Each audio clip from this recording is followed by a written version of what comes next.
What's going on, guys? It's your boy JB, and welcome to week number 30 of the Chris Sain 100K challenge. As you can see on the screen, it's Saturday, July 24th. Hope everybody had a phenomenal green week. But before we get into it, you know how we do it. If you want to help yourself out to 2 free stocks, click the link down below and sign up for Webull today. But without further ado, let's go ahead and dive into my tracker.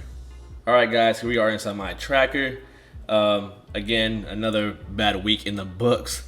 And today, as you can see right now, a lot of red.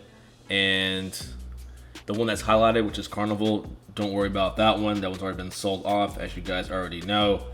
But nevertheless, Workhorse is down quite a bit. Highly on my 2 least favorite plays that I'm in right now.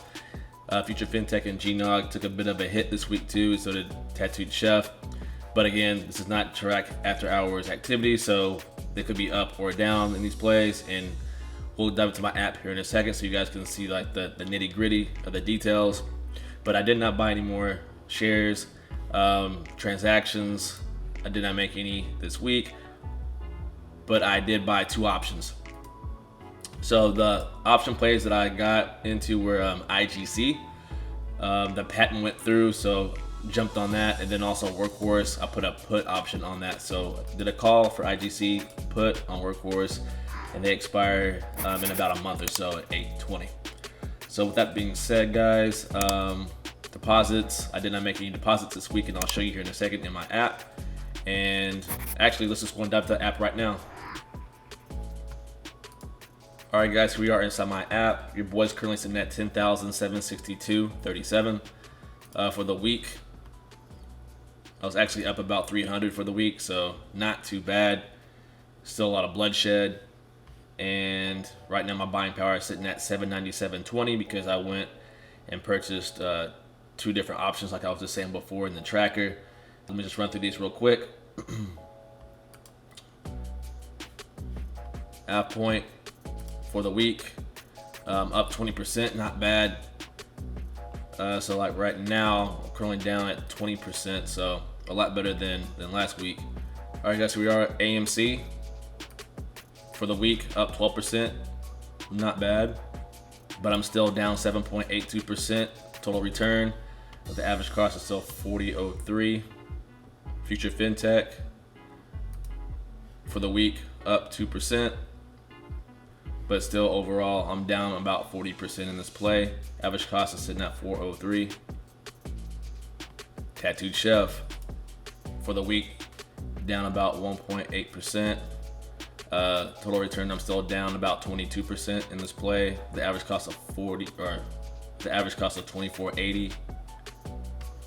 Golden Nugget, aka GNOG, for the week, down or up actually 3% in this play, but I'm still down overall a little bit over 28% in this.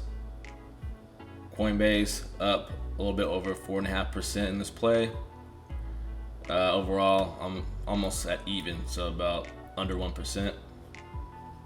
One of my least favorite plays of all time, up down about 50% in this play, but a market value of only 108, so not too bad. But nevertheless, I'm still down in this thing. I want to get rid of it. And highly on for the week, actually not too bad, almost about 5.5%, but still down 45% in this play. Now here we are here in Apple above 3% for the week. Total return a little bit over 16%, not too bad. And for my place outside of the challenge, Crestwood Equity, a little bit over 8%. Total return 64%. And my other dividend play outside of the portfolio is Innovative Industrial Properties for the week, a little bit over 4.5%, but total return 468%. Now for my 2 option plays, guys. Workhorse. So right now I'm still down about 15% in this play. In IGC, I'm down about 74% in IGC right now. This thing's crazy erratic. It skyrocketed and it went down. I'm kind of curious how this thing reacts next week. And now guys, I want to show you my account just to show you that I didn't deposit any more funds. So here you are guys, you can see the last deposit I made was, well, that actually went through was July 12th. So yeah guys, that's all I have for you this week. If you made this far in the video, give your boy the thumbs up, hit subscribe, and the bell while you're at it, and I will see you in the next one.